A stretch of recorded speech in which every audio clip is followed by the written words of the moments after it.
Magandang araw po mga kabay. Welcome po sa Pinilangan Lakbayan. Malamig na ang panahon. Kailangan po maglabas-labas para makuha po ng fresh air. Hindi po pwede mag-stay sa bahay po dito sa Finland dahil magkakasakit. Kailangan ng vitamin D3 from the sun. Ngayon walang araw dahil makulimlim. At magluluto po tayo ngayon ng sinigang na buto-buto after a busy week. Diba? Masaya na po kahapon kung hindi po ako nakapag-upload. Sobrang busy po talaga sa plastic. Next time yung mga bisita po. Tara, samahan po ninyo ako. Kapag nag-umpisa na po ang taglagas, natutulog na mga puno. Nung dumating ako dito, kala ko sa mga puno patay na. Sabi natin ko, hindi patay yan, tutulog lang. Imagine ang puno yun, no? Napakatalino po talaga ng Panginoon.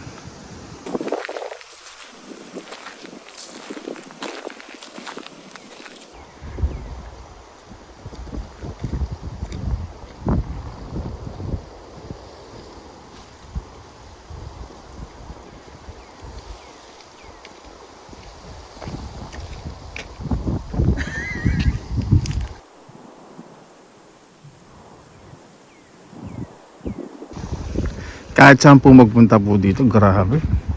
Sensya na po kung gutom na po kayo, pwede naman pong i-fast forward. Gusto ko lang po mag-enjoy bago lumamo ng siligan. Kasi sobrang hinahango po yung respeto po nila sa kalikasan. Gagawa po sila ng mga daanan na ganito.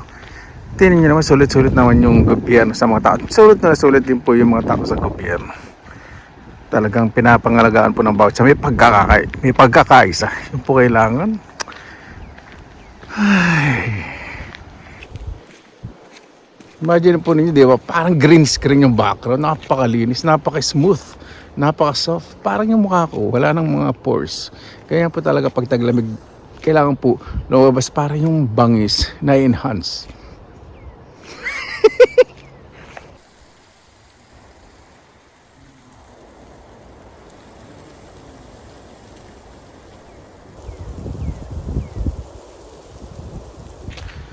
I see trees of dreams, red roses too.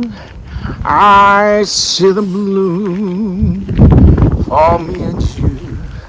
And I think to myself, what a wonderful world. Ganon, may pectus. The colors of the rainbow, so pretty in the sky, and also the faces of people going by. I see friends. Bitaw.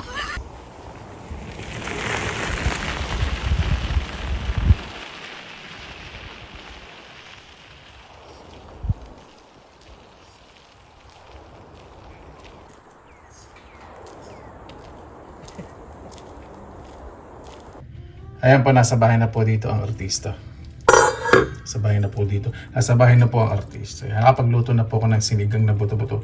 Ito po yung buto-buto na malambot po yung buto, yung puti. Pero pong nabibili dito sa Finland na talagang sineseparate po nila. Pati po ito ng spare ribs, yung medyo malapit sa belly. Kaya malambot. Masarap. O di,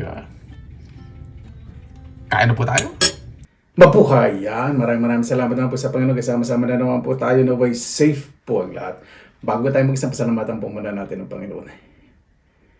Panginoon, maraming salamat naman sa biyayang binigyan niyo po sa amin sa araw na ito na may bawat isa po iligtas at nakakaraos po ng maayos sa araw-araw. Makagabay po yung mga taong malalayo po sa kanilang pamilya na way ligtas po lagi. Kaya nabubahala po sa sinusuko na po namin sa inyo lahat sa kanan ito sa amin. Sana po natin. Ayan. Dito po sa Finland, inulit ko po yung ganyang party po ng spare ribs na nabibili po. Buto-buto. Iba na natin ang konting sabaw itong kanin para hindi dry.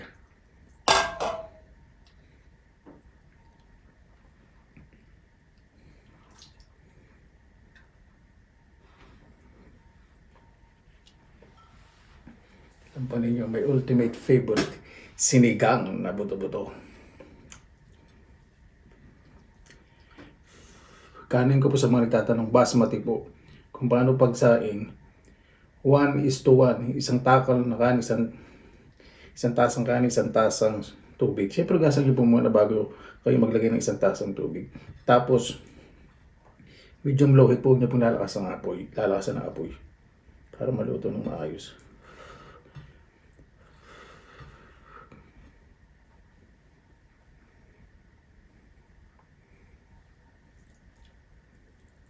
Sarap po ng ganito, do. Yung malambot yung buto.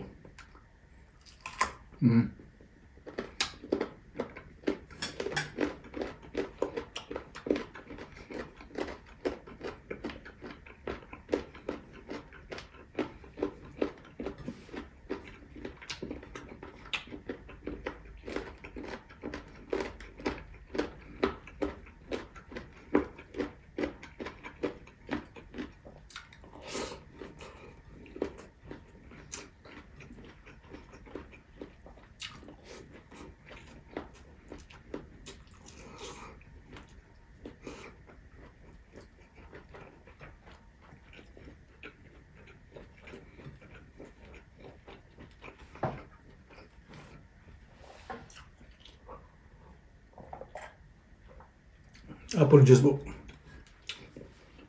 Walang asukal. 100% apple juice. Nabili ko po sa shop. Sarap.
Gulay po na to eh.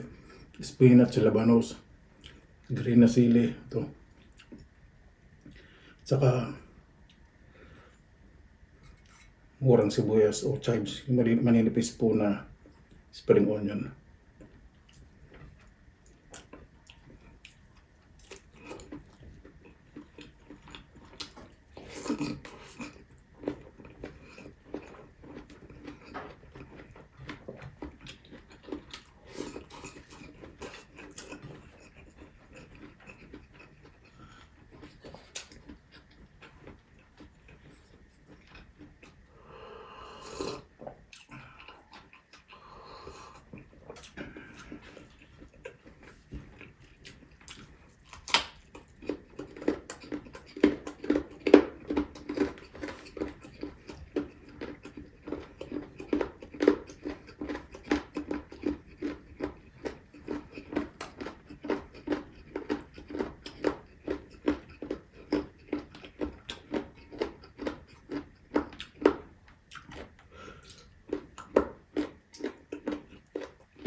Sa wakas, nakakain ulit ako ng kanin. 2 days na ako po. Hindi ako nakakain ng kanin. Ibig sabihin puro finished food. Para po bago tayo magtapos, pasalamatan po muna natin ang Panginoon. Panginoon, maraming salamat po sa biyayang binigay po sa amin. Naway ang bawat isa po mas maging mabuti po sa kapwa, lalo na po sa kanilang sarili, sa pagsusulat, pag-iisip at sa gawa. Kayo na po bahala po sa amin. Sinusukol po namin sa ilat sa ngalan ng Jesus. Amen. Paano po? Maraming salamat na po sa inyong oras nila sa Pili Lakalakbay. Basta lagi pa tayong positive vibes, good vibes. God bless. Ingat po lagi. Magandang araw. Laban!